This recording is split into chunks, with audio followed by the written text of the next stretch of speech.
Hi, Meredith. Hi, How are you today? I'm great. Excited to be here with Awesome. you. Yeah, well, thank you so much for joining the show today.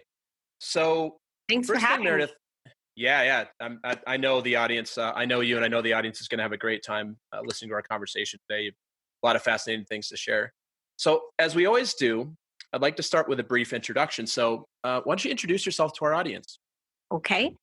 My name is Meredith Ian. I am the global head of sales training at Spotify right now. I have 22 years of experience in the media industry, so within the advertising industry, and 15 years in digital advertising sales management.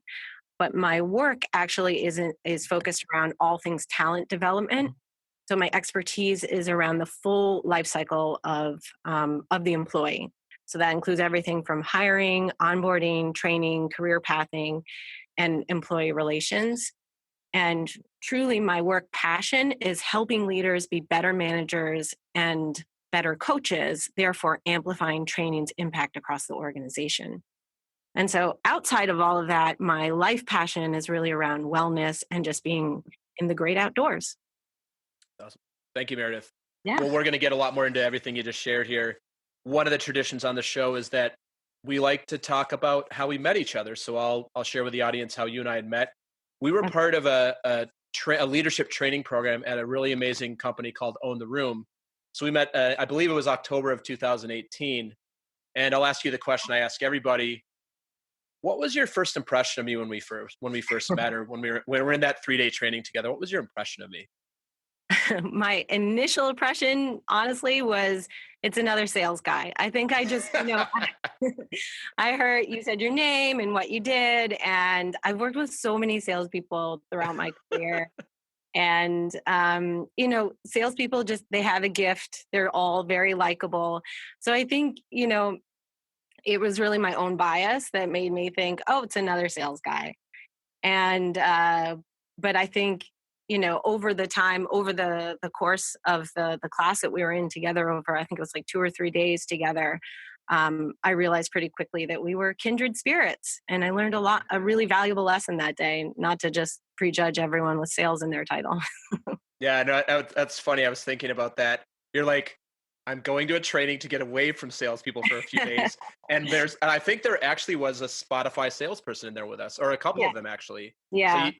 yeah, you love us and you love us and you hate us. You can admit it. Yeah, That's it's fine. definitely you know what it is? I love salespeople. I am not a salesperson, I'm a sales trainer, but Uh huh. I have such a profound respect for the work. Hmm. And I just really am in awe at salespeople who are really, really great. And it really is a privilege to get to work with such amazing and smart people. Yeah, I do want to correct something. I'm a former salesperson, so I Yes. am. Yeah, but I'm still always be a salesperson at heart.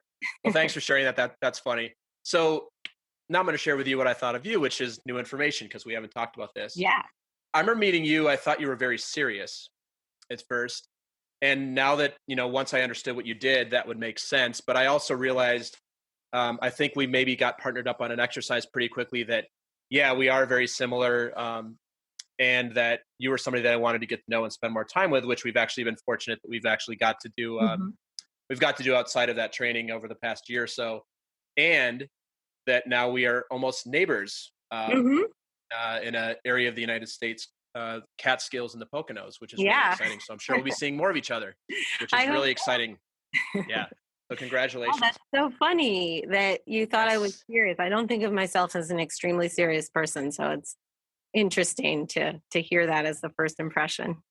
Yeah, I was told by another guest that he thought I was very intense, which I consider myself also not serious and not intense, but Uh-huh. maybe the energy we put out to others is more Yeah.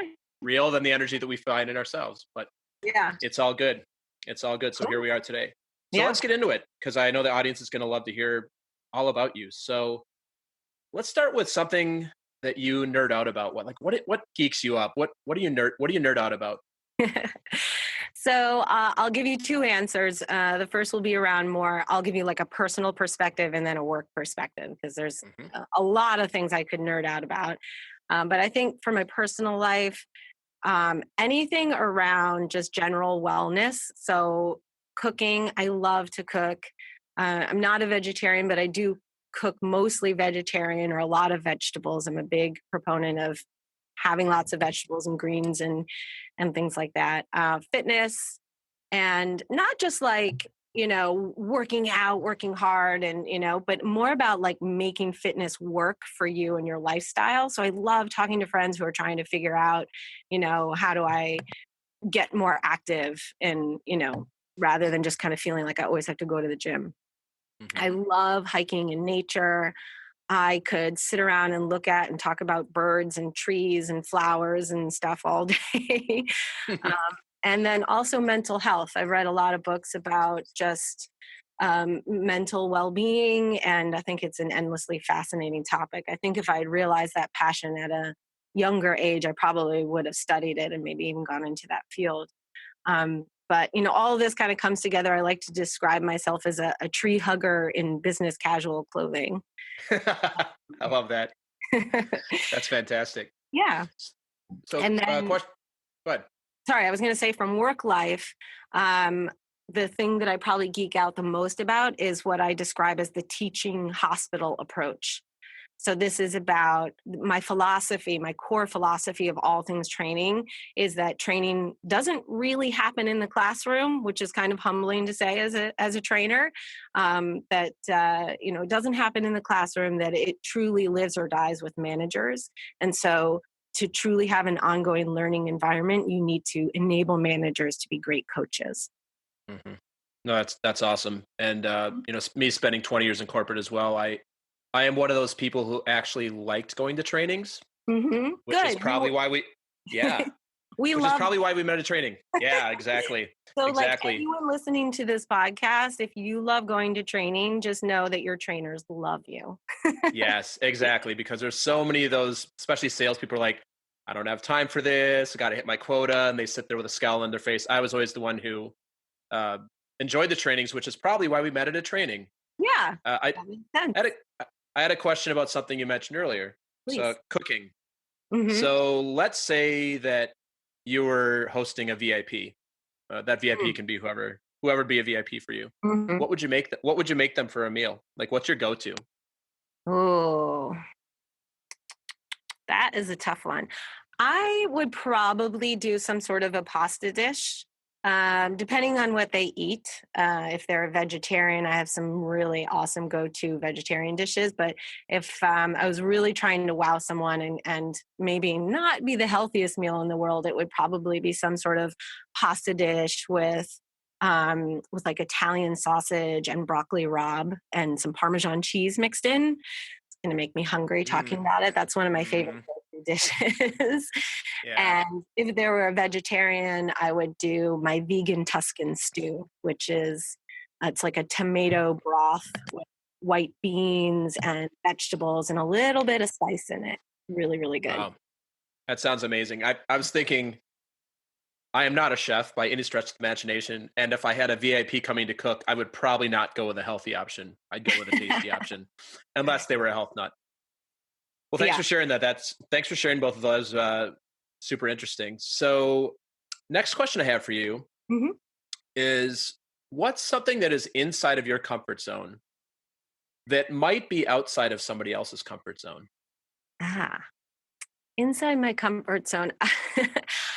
I would probably say the thing that's become more inside my comfort zone, weirdly, is pushing myself outside of my comfort zone. And that's Mm-hmm. probably not the true with, the case with most people. Mm-hmm. Um, I used to care so much what other people thought of me. And I was so terrified to take any sort of risk or, it was just always in my head. And, I luckily had a few different mentors at really crucial stages in my life. And I learned, many years ago that I really did need to be pushed. And I still do to some extent, but I've learned how to push myself. But at the time, I sought people who would push me outside of my comfort zone and give me that assurance that I needed, that it's like, just give it a try. You have nothing to lose. Just do it.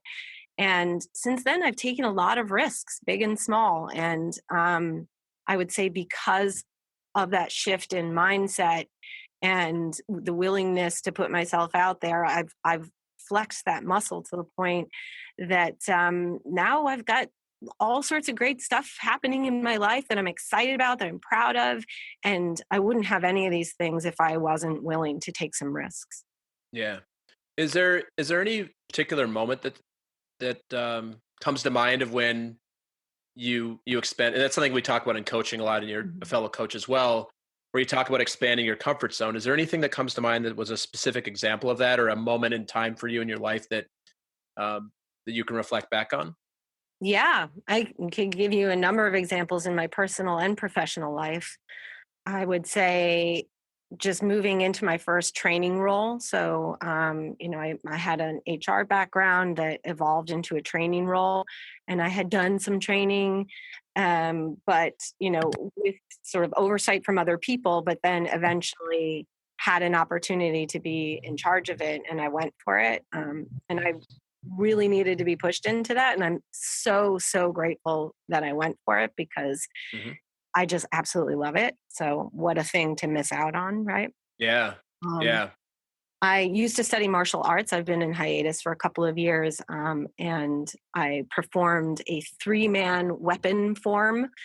So I was holding a saber. My partners were both with spears, and we performed this form at a kung fu school banquet in front of over 200 people.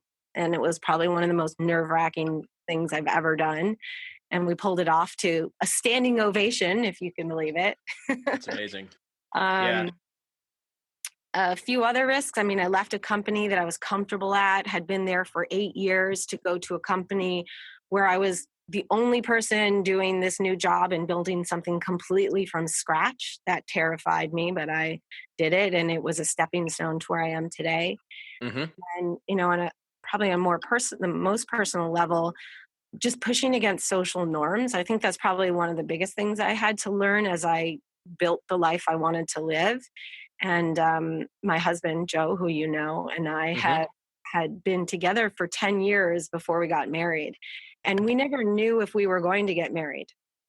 So it was just kind of being together, knowing that we're in it together, but it may or may not turn into marriage. And in addition Hmm. to that, we chose not to have children pretty early on in our relationship. So those are two Hmm. things that, pretty much go against social norms that I had to be like, this is my life and I'm not going to apologize or make excuses for it.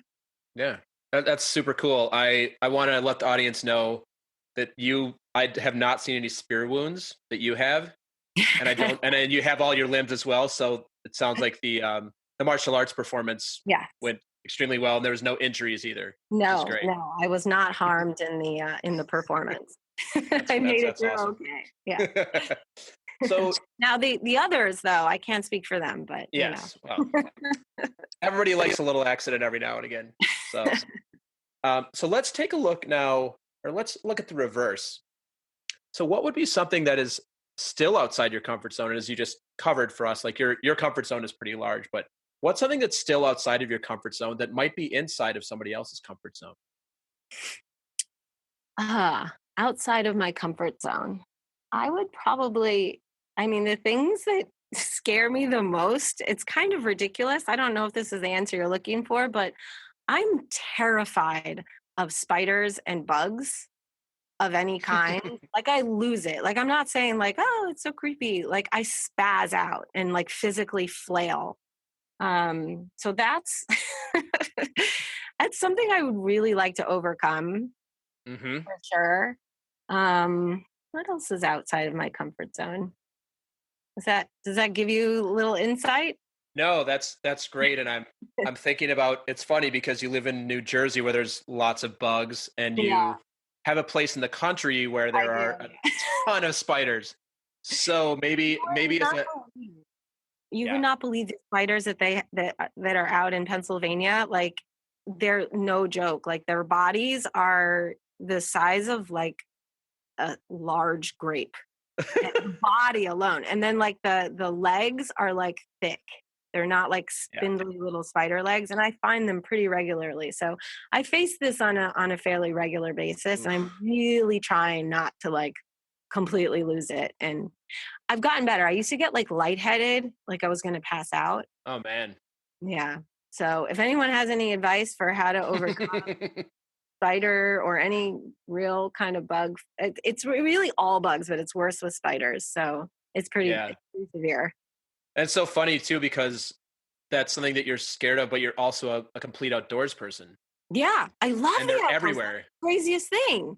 Yeah. And if I see them, like if I'm hiking and I see them, like there's something on a tree, or if I see a huge spider web and I'm hiking, I'm like, look how cool that is. But when there's one like near me, like in the house or something, I lose it. We were driving home from Pennsylvania a couple of weeks ago. We got in the car and I looked in the back seat between like the headrests and the back window, and it was covered with spider webs. Like a spider was in there creating webs like all night long. And I almost couldn't get in the car and drive home. I had to sit in the car for 2 hours after that. And I kept jumping and spazzing, and it's it's pretty bad. I would really like to be able to get this fear under control. Yeah. I'm wondering if maybe Joe put it in there on purpose to troll you. A little exposure therapy. Exactly. Like Yeah. he's doing what's best for you. It's funny. I actually thought about getting a spider tattoo, like something really realistic so I could look at it Hmm. on myself every day and like get accustomed to it. Well, this reminds me. Have you ever seen the movie Batman Begins Uh the with first Christian Bale? With Christian Bale. Oh, I don't think I have. I'm not a So big the movie goer, reason, unfortunately. yeah.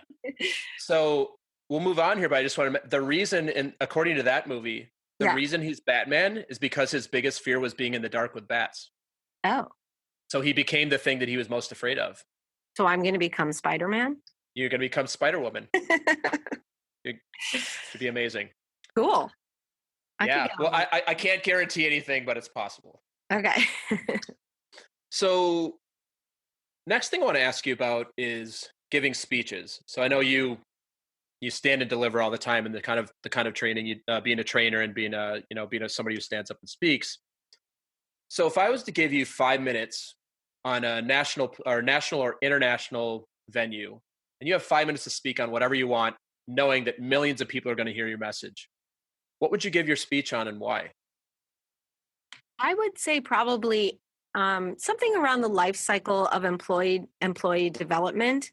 I love everything from the beginning process, which is hiring, and I really do geek out around interviewing. If anyone's ever had the misfortune of being interviewed by me, it's kind of intense. I like to really plan everything out and be very very thorough and thoughtful in my process. And I love working with managers to help them figure out how to do that and really get information that they can pull from pull from applicants to truly compare them and make a really informed decision in a short amount of time.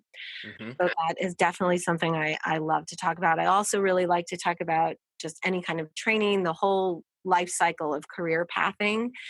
Um, and like I said, I definitely get on my high horse about this philosophy of the teaching hospital, meaning that managers truly need to be coaches in order to have that ongoing learning environment. Hmm. And that training, they can't just see training as something that training does and I'm not responsible for that.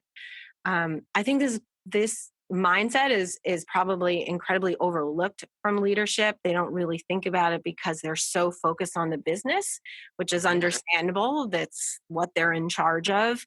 But all the other stuff like learning and culture, all of that other stuff happens accidentally, and that can make or break a company just as much as the business strategy can. Yeah.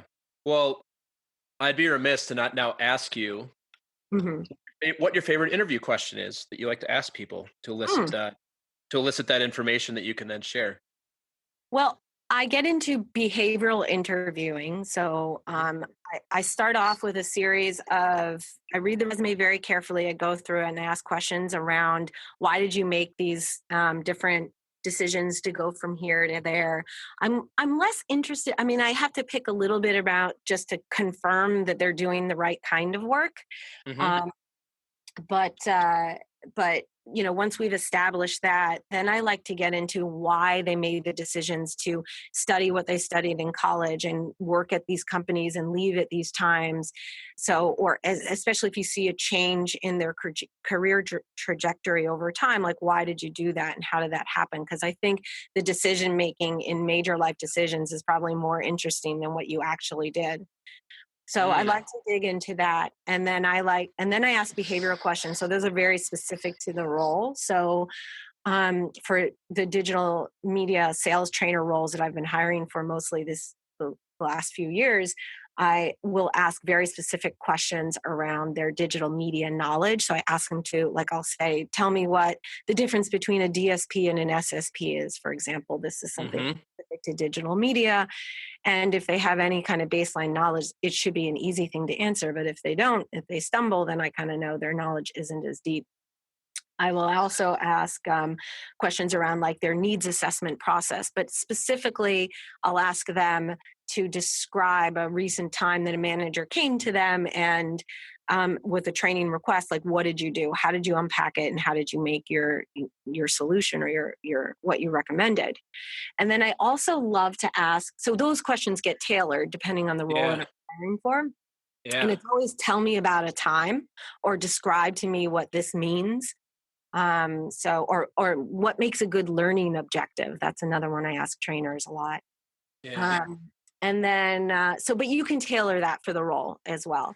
And then the last question I love to ask people is, how would your manager describe you? And they always go, oh, wow, that's a great question. Like, cause like, anyone can describe themselves, but like you get a little bit more of an unfiltered, like honest answer, I think, when you, because I think in the back of their mind, they're like, well, what if she talks to my manager? So I think you get a little bit more of an honest answer. So that's one of my favorite go-tos for pretty much any role. Yeah, I was just thinking back to how we started this out, where, hey, I'm not too serious and I'm fun-loving and come off as intense and intense and serious. So I guess you're right. Yeah, I guess so I can. Funny. So funny. I was just thinking when you're describing that, I've never had an interviewer spend any time of what my decision-making process was for moving jobs. It was always about, oh, we moved this job, like, and it's like a quick why, and you're like, oh, because I wanted more, I wanted a different thing, and then they move on to the next, and it's always focused on what I did. Yeah. I think that's such an interesting paradigm to think about. Like, how does your decision-making process work? Like, when do you decide to leave a company? When do you decide to join a new company? And what versus just the standard answer of, well, it just wasn't working out, or I wanted to go to a smaller company, wanted to go to a bigger company.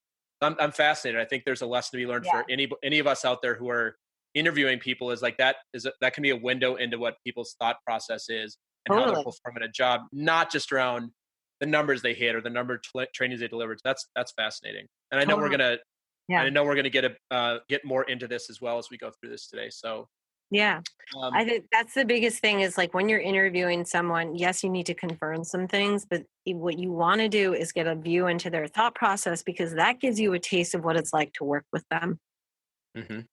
Yeah, that's really it's thought provoking. I'm thinking about all the interviews I've been on or that I've given. I don't think I've ever addressed it that way. So it's interesting. Perspective. For me, in various interviews throughout my career, being interviewed, going for a job, being interviewed, the companies that don't interview well or don't really put, I want to feel like I've been grilled a little bit, because like, this is a huge decision. You're making a huge decision hiring me, and it's a huge decision for me to make the change. Like, let's be thorough about it. And when they're really cavalier about it, it always gives me pause. I've actually had an opportunity that I turned down. And one of the primary reasons was because it was so much more of them selling me on the job than them actually trying to get to know me. Yeah. I have a client who was deciding about his next career move, and he did not take a job for the same reason. He said they were so gung-ho for him that he felt it was too easy, which gave him an immediate red flag that like there's something that's either not going well with this role or with this company. Turns out he was right. Yeah. Yeah. And I also want my new hires to feel like they get a sense of what it's like to work with me. Like, I'm a thorough person. I want to know what's going on. Like I make thoughtful decisions. I don't just kind of, it's not like fly by night here, and when things are serious, like we got to get down to work but I also make sure to have fun and laugh and get to know them on a personal level as well. Yeah, that's great. That's great. Well, thanks for sharing all that. That's really, yeah, like you've got me thinking about interviewing and how this also relates to the kind of work I do now. Yeah. But enough about me. Okay. So you've alluded to this a little bit, and we've been talking a little bit about what you've done. What I'd like to do next is just have you, give us a view of your journey. So we're sitting here today, you're on the podcast. What brought you here? Like, you want to talk about your career, your life, where you're from. Really, it's an open-ended question. Just tell us about your journey to where we are today. hmm I'll give you a little bit of a background because my background is not my journey to this role that I'm in today is not any path that anyone else would ever follow. You know what I mean? It was just sort of unique how everything kind of fell into place, I guess. And I started off my career, I actually had studied English. I loved reading, I loved writing. And I guess, frankly, honestly, at the time as, high school, college age, I had no clue what I wanted to do out of life in life. And I really just kind of went in that direction because it was probably, frankly, the easy direction for me. It was something I was good at. Getting through books and writing papers and things like that came fairly easy to me. And so I was an English major, and I thought I had these big ideas that I was going to be a writer. I was going to move to New York City, and I was going to write for magazines. This is in the 90s. And I'm going to move to the city. I'm going to write for magazines. And I did. I started off in like entry level, editorial support roles. And over time, I moved into magazine production. And after a few years of that, I was kind of, still like in my, I'd say mid to late 20s. And really just kind of looked around me and said, I don't see the next job that I want to do. There's nothing here. Like, this has been fun. It's been it's been busy, but, I've been living in New York City, but like, where am I going with this? Hmm. And I had no idea what I wanted to do. And at the time I was also, and this was before, kale and quinoa were like, common like they are today. Yeah. I really was getting into reading about the environment, and I was getting into reading about health and how they're all how everything's connected. And I started really getting into wellness. And I went to the Institute for Integrative Nutrition and got my health coach certification, and just took a chance. So now this is probably early 2000s. I took a chance, quit my job, did some freelancing, and then also got my coaching business off the ground. I was doing health coaching. Now at this point I was like my late 20s. Hmm. And I don't think I would think I was a little ahead of my time, right? I wasn't quite ready for it. I don't think the world was, hadn't really taken on as this huge trend yet. It was still pretty early days of this trend. Hey, And Meredith. yeah. Just want to interrupt. Mhm. Could you describe what health coaching is? Oh, sure. Health coaching, the type of health coaching that I was doing was working with people who were trying to make improvements in their overall health, whatever that may be. So think holistic wellness. So this is anything, the assumption is that everything in your life contributes to your health. And if you feel unhealthy, then let's sit down and have a talk about all the things in your life. So how you eat, how you exercise, what your relationships are like, what your career is like, what kind of, what's on your mind, what stresses do you have. And I certainly did not position myself as a therapist for sure. Mhm. And I didn't really work with people who had extreme issues that needed therapy, or sometimes I worked in tandem, like they had a therapist and I was also there for them. Mhm. But it was about like getting people to just recognize where they could make small changes. So my coaching style was around let's just figure out the smallest thing that you can change and just focus on that. So I use this philosophy of one small step. So take Mhm. one small step. So like it could just be a focus on drinking a glass of water every morning, the first thing you do when you wake up in the morning. Like let's just focus on that, or walk for 5 minutes every day. Like the smallest thing that we can do to start to integrate good habits And the belief then was that those good habits will eventually push the bad habits out versus trying to solely focus on not doing the bad habit. Yeah. Does that help? So a lot of No, advice that's on helpful. Yeah. cooking and exercise were like the primary focus. But, with some of my clients, we got into relationships, we got into career, and it really was just me to say, look, well, what do you want to change? And they would give themselves their goal, and they would work at it. And I was just there to say, so how's it going? And Yeah. have that person who keeps them accountable for it. Sometimes just Yeah. having that accountability partner is all you need. No, absolutely. So please continue. Okay, so where was I? So I was doing the health coaching and freelancing, and I think I just wasn't ready. I didn't know how to run a business for myself. I actually had a handful of clients. I was doing pretty well at one point, but it was a little bit feast or famine. I didn't really know how to kind of have this ongoing business, and I also didn't have health insurance, which in hindsight was really stupid. And so I could have, through my past employment, I could have kept it going on my own, and I never signed up for it. Which, in hindsight, I can't believe I did that. So anyway, so I realized I was turning 30, and I realized, I need something more steady. And so I think maybe that life change, that life event of turning 30, kind of gave me a kick in the pants. Hmm. And so I got a job at a small digital advertising network, which is essentially like an aggregator of digital advertising space. So brands could go to them and just place one buy, but run across hundreds or thousands of sites. Hmm. And so I got a job there actually as an office manager. And I was like, these people seem really interesting and nice. The CEO and the SVP of sales were the same age as me, and they seemed really cool. And I was like, if I'm an office manager and I'm working with nice people, it'll be interesting work.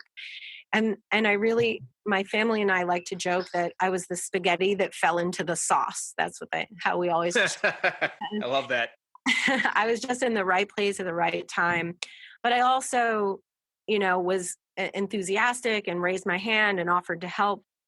And after just a couple of months, I started, I was no longer in the office manager job. I was now running their recruiting team, just because I was, offering to help out with, small jobs here and there, whatever you need me to do.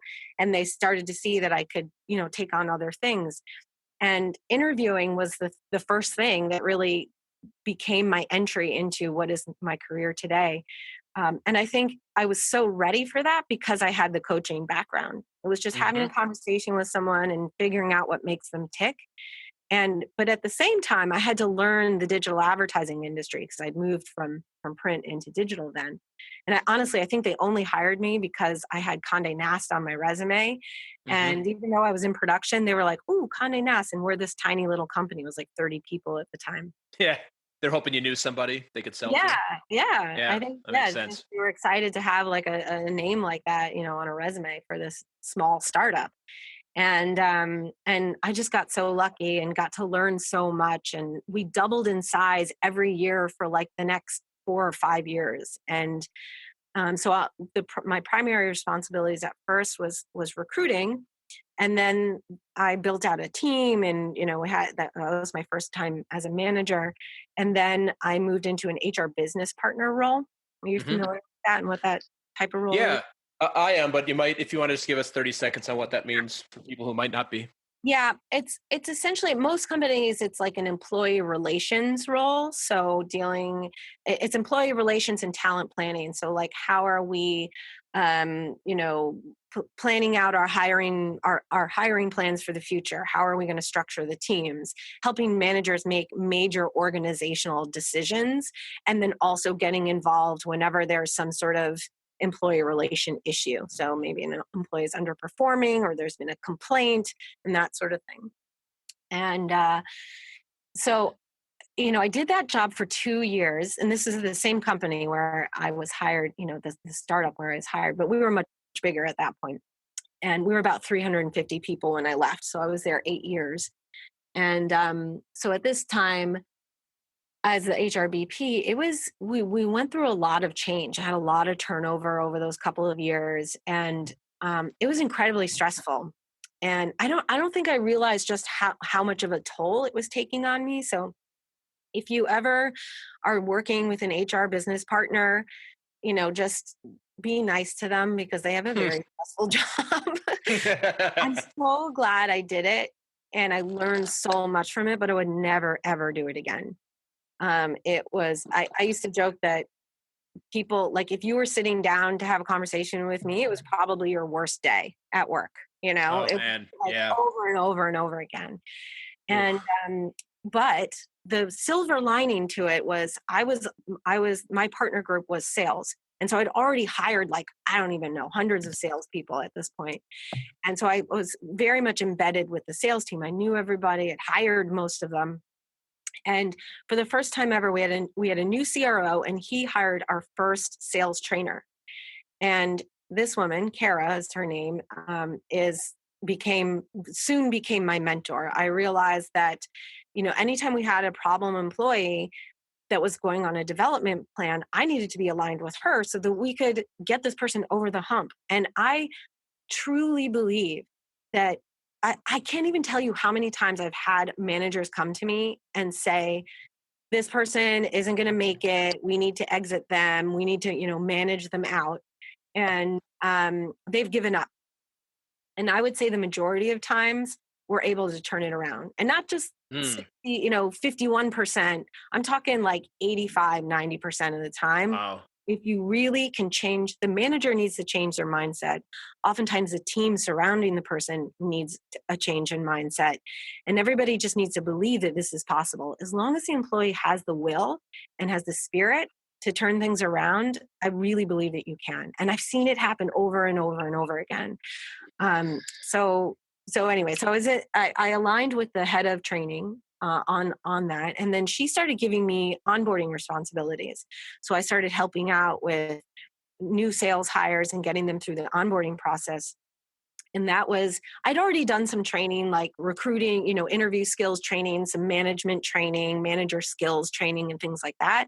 But this was the first time that I was truly aligned with sales and sales training. And so I learned so much from her, and she just took me under her wing. And to this day is one of my best friends. Like, I absolutely adore her. She's amazing. So she moved into a sales management role, and her head of sales training role opened up. And that was the push I was talking about earlier. She gave me the nudge that I needed, and she and the CRO believed in me and gave me that opportunity. And that got me to where I am today. So I'm not a salesperson. Never have been, but I love working with them. And I do feel like the recruiting skills, sort of gets pretty close, because you really have to sell, especially when you work in a that no one's ever heard of. Yeah, exactly. Yeah. Wow, that's really cool. Yeah. That I'm just thinking.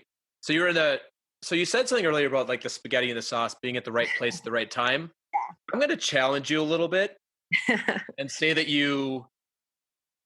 to me, what strikes me here is, listening to you describe that, is you made some strategic decisions and some strategic bets. And as we talked about earlier, learn to take some risks in the hopes that they pay off. Yeah, of course, like, being in the right place at the right time is always a part of it.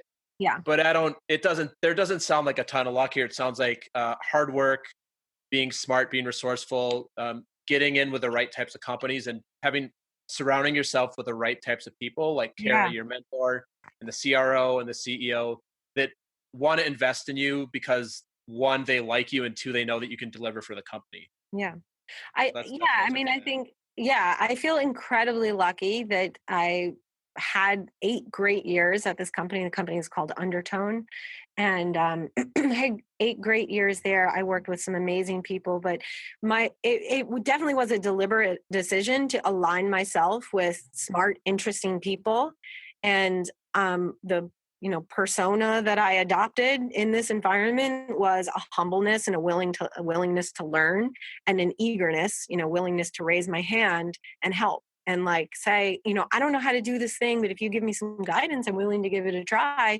And most people, are happy to do that. And look for those people in your career who are happy to do that, and they're going to help you get far. Yeah. Before we move on to the next question, I want to ask you Mhm. something. So, as a former salesperson, been through a lot of trainings.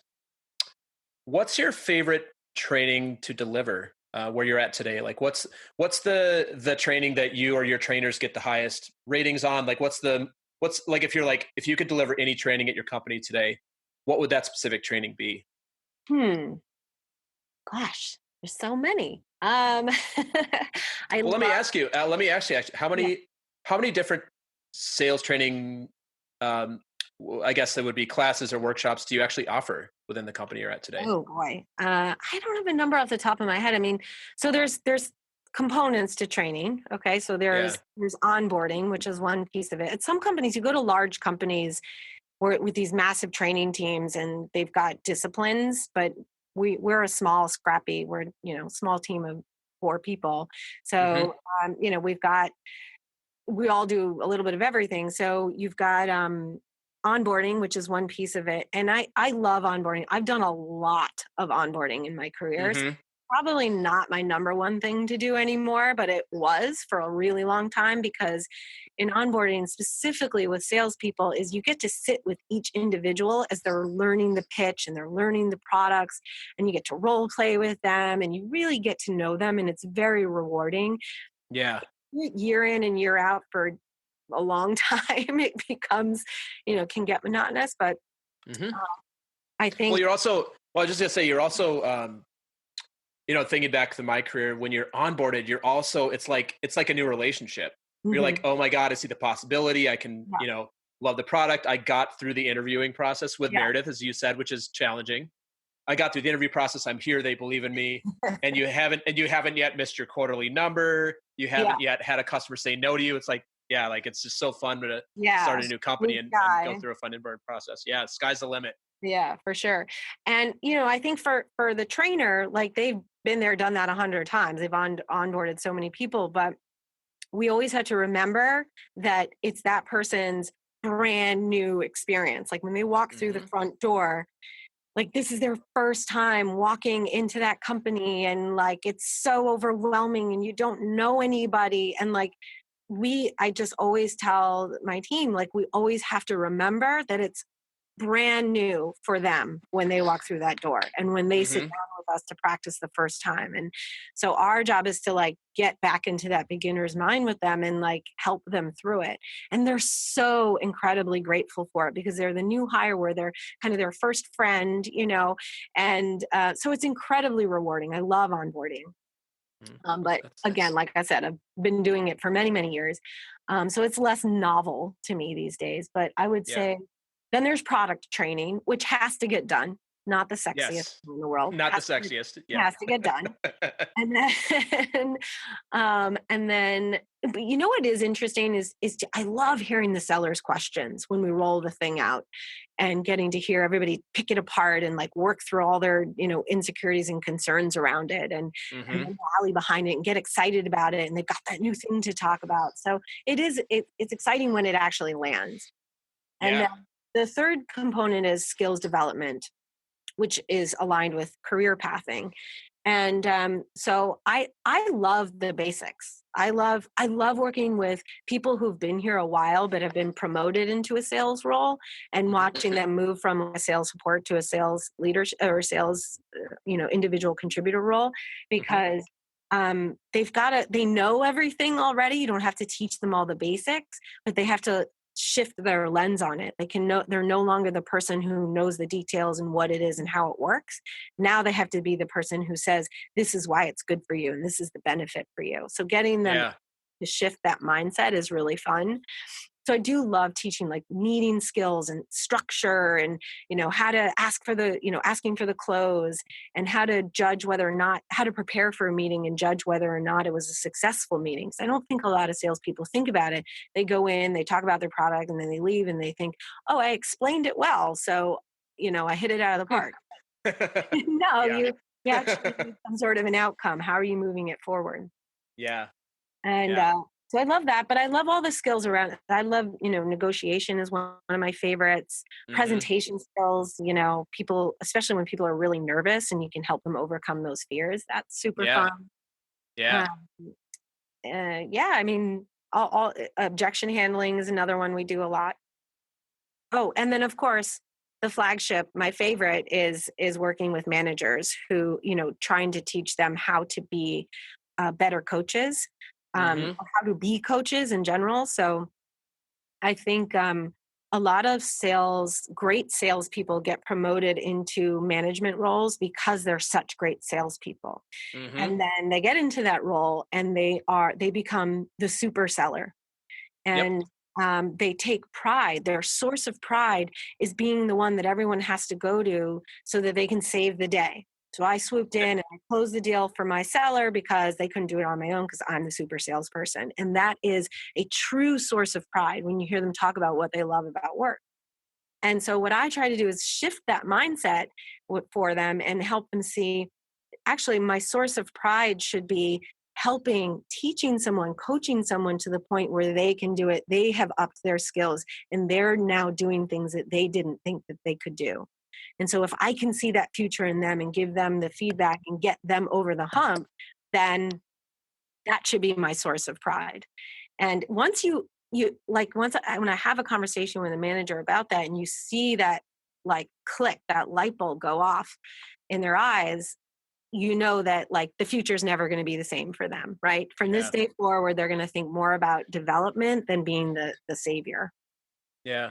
That's cool. Some of the tech companies, I don't know if this is the case where you're at today, when you move into a sales manager role, you don't make any more money. Like you don't get a raise. It's like you have to Mhm. actually want to be a manager for Yeah. the sake of being a coach and a manager and helping other people grow versus, and I'm just speaking personally for me in my career, Hmm.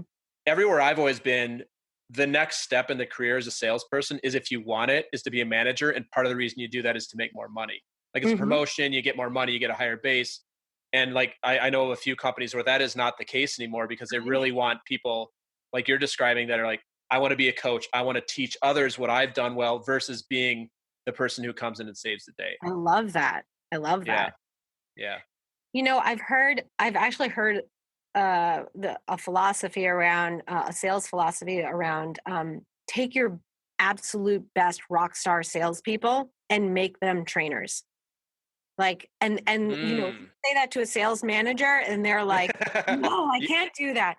But like, if you can duplicate, like, think about it, if you took your, two or three best trainers in each region and had them working with sales training on constantly coaching everybody and sitting down and doing like real time deal coaching with other sellers, like, just think about how much better everyone could be. Training really is, it's a relatively small investment if you think about building out an entire sales team versus hiring a couple of trainers. mhm. It really is an investment in a company that amplifies success across the team if it's done correctly. Yeah. Well, that leads me to the next question, which I think we've been talking about for the last 15 minutes or so. Hmm. And I want you to, I'd love for the audience to hear what you're passionate about. And I think it's very obvious one of the things you're passionate about. But sky's the limit on this one as well, Meredith. So, yeah, what are you passionate about? Yeah, I think what I'm passionate about is probably pretty clear, as you said, is manager coaching for sure. That is the thing that I truly believe training lives or dies in the field when managers do or do not reinforce what is taught. I'll give you an example. I was actually chatting Yeah. a couple of weeks ago with a friend of mine who is a therapist, and I was, asking, oh, tell me more about, the kind of therapy that you do. Who do you work with? What kinds of people do you work with? And she was saying that she actually used to work with children, but doesn't anymore. And I thought, oh, that must be, really heartbreaking to see children struggling. And she said, no, it was actually because she stopped doing it because she found that so often the parents undermined what progress she made with them. And I Mm, was like, oh my God, yes, that is at the core of everything I believe in terms of training, right? You put them in a classroom, you train them these great habits, They like rah rah, high five. They're super excited to go do their new skills, and then their managers immediately undermine everything that was taught to them. So like Hmm. sometimes the managers are either oblivious to the training or they actually will be counterproductive to the training. So I'm like, it's pointless, right? It's just I'm running and I'm like a hamster on a wheel over here trying to do training. So instead, my approach is really getting managers involved and as much as possible enabling them to be the trainers. So like keep our team small and be the resource that enables managers to do, you know, coaching in their one-on-ones, coaching after a meeting, team coaching once a month with their direct reports all together in a room. I give them ideas for that, you know, and get them sharing ideas with each other, and you know, everybody's learning, and the employees, everybody benefits. You know, everybody feels like, you know, holy cow, I'm learning so much more than I was before. Yeah. So that's definitely one thing I'm very passionate about, and I would also say I'm also very passionate about just in general, like the evolution of self. So, and I think all these things are intertwined, but our relationships with our friends and our family and the world and ourselves and our colleagues and nature, and it's this intersection of career growth and a healthy life balance that I find endlessly fascinating. Hmm. So we'll likely have salespeople and sales management Hmm. who will listen to this episode. Hmm. If you could give to them both the salespeople and sales management, what would you like to share with them? And let's say that you could shake them if you needed to. What's the like one or two sentences? What do you want to get across to them around everything you just said? Okay, so salespeople, I would say, and we say this all the time. Everybody throws this phrase around. It's being consultative, right? Be a consultative seller, but really Hmm. ask yourself, what does a consultant do? Right? If I was running a business and I went to one of the big consulting firms and I hired them, what would they do? Well, they would come, they would get to know my business, they would understand the intricacies of my business, my what I'm trying to achieve, what my pain points are, and then they would make recommendations that are going to help me solve those problems. Correct. Yep. So that's it. Right. So it's not about going in there and trying to just give creative solutions or describe your, you know, your product. It's really truly understanding them. And that takes time. And so to do that, you need to learn to be disciplined with your schedule, because it's really easy to be a very busy salesperson, but not actually productive. Yeah. So this balance of this mastery of time management, or at least knowing what you need to outsource. Like, how can I get help from other people? Who can I reach out to? The best salespeople I know are those who know how to use their resources to get things done. Yeah. So that's the advice I'd have for sellers. And then for Hmm. managers, it just goes back to this coaching is you need to be deliberate about what kind of a culture you want to build. And if you want training to truly happen and truly stick and people to feel invested in, then your managers need to be fully bought in and truly running the training program.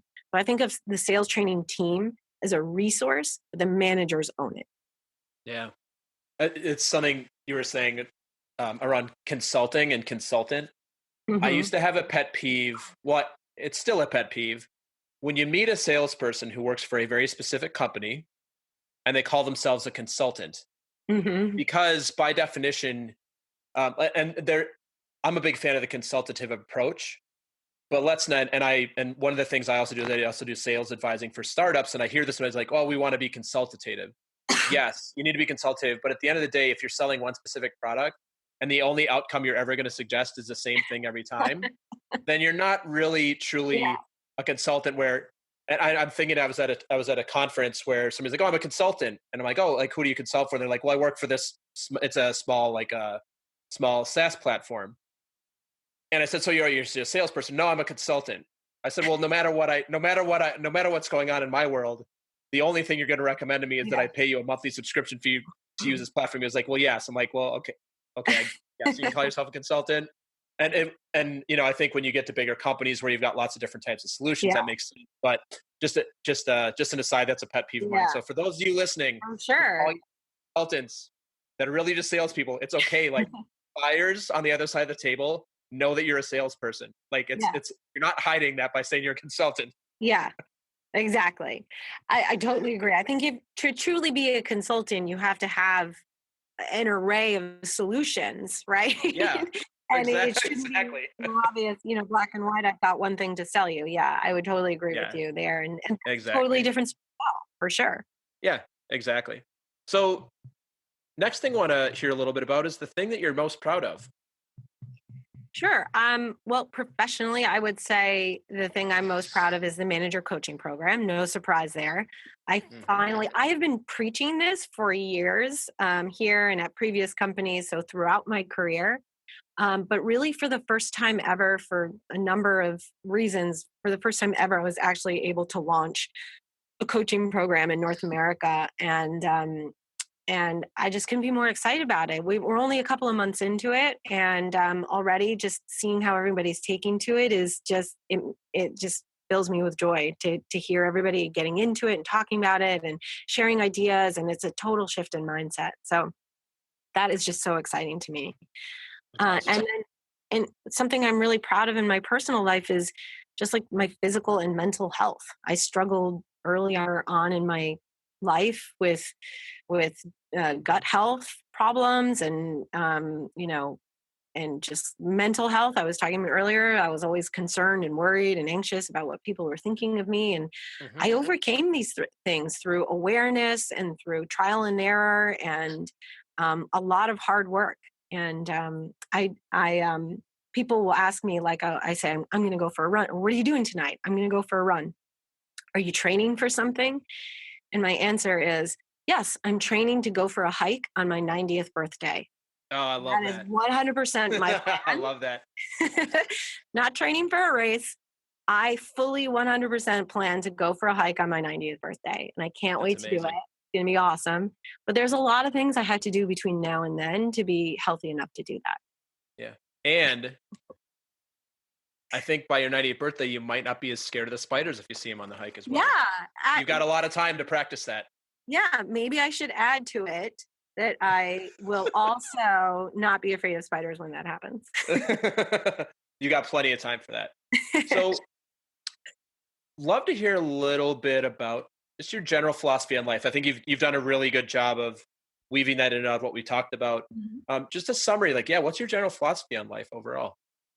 I think it's pretty simple. First is well, it's maybe simple in theory, but harder in actuality. First is that you are what you do, which means how you choose to spend your precious time on earth is a reflection of what you value. And so I believe that we feel troubled in life when we spend our time doing things that don't correlate with what we think we value. So, for example, if I say, um, you know, health is a value of mine, but I never work out or I eat McDonald's every day, then you know it doesn't really align with my what I say I value. So what you do is what you value. How you spend your time is what you value. So you know sometimes for some of us it can take a little re-examining to say, huh, what am I spending my time on? Hmm. And the key to that is really all the little choices that we make every single day. And then my second philosophy is pretty simple. And this took me a while to learn, was I am better than no one and no one is better than me. And I think, you got to, people are at different stages in their life trajectory and their career history, but no one is better than me. I'm not better than anyone. We're all equals. Yeah, that is, it's such a simple concept, but so profound. I was actually talking to a friend about that yesterday, and it Hmm. came up around parenting because everybody tells their child that they're special, or most parents will tell their children that they're so special. And I have a 3.5 year old, almost a 4 year old, and what we've decided is that um, she is the most special to us, but she Oh, is no more special than anybody else in the world. She just happens to be oh, special to us because she's ours. And I think that's such a cool thing because I think both high achievers, high performers, where your ego gets boosted, you do see that I'm more important than you, you're less important than me, both from like in school, hmm, but also in the workplace where you see hmm, that. And then that's where, and then when that ends up showing up in the kind of work that I used to do and the kind of place you interact is you end up seeing that show up in favoritism on Hmm. teams, like can tear apart cultures, as you know. So, um, Totally. yeah, I think, I yeah, love that that. philosophy, that philosophy is so powerful. And Um, yeah. for some, it's like treat people better. You're not better than them. Like be kind to everyone. And, to your point, but I also think the flip side of that, which was the realization I needed, which was helped me get out of this fear of caring what everyone thought of me. Right. It was like if this person had more experience than me or was more senior than me, I was scared to be around them. But when I Yeah. just realized like they're just more experienced than me, but they're not better than me. Yeah. Yeah. And It helped. they've likely been in this similar spot Right. that you're in at the Right. moment, Hmm. and everybody's grown. And Exactly. then the first thing you mentioned about your philosophy is I forgot how I read where I read this. They said, I don't know if it was a book or somebody told me this. If somebody could follow you around and see how you spent your time, and they could look at your checking account or your credit card statement and see what you spend your Mm-hmm. money on, they would know almost everything about you, what you care Oh my about, God, yes. yeah, like what you care about, what's important to you, what you value in the world, what you don't value in the world. So it's just so fascinating to think of, like, Mhm, as you know, time is the really the only resource that is just non-renewable. And like you said, mhm. like what do you spend your time on?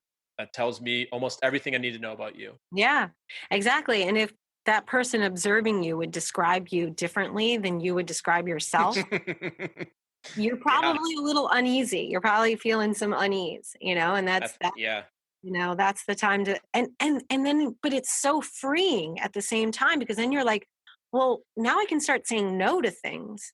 And I don't have to feel bad. Like I can go off into the woods for the weekend and don't have to worry about showing up at this party or that party, like because these are the things that I value. And yeah, that's why. yeah. It's beautiful, Meredith. Mhm. So just wrapping up today, and I want to thank you now, and I'll thank you again. But amazing conversation. I know the audience is going to get a lot out of this.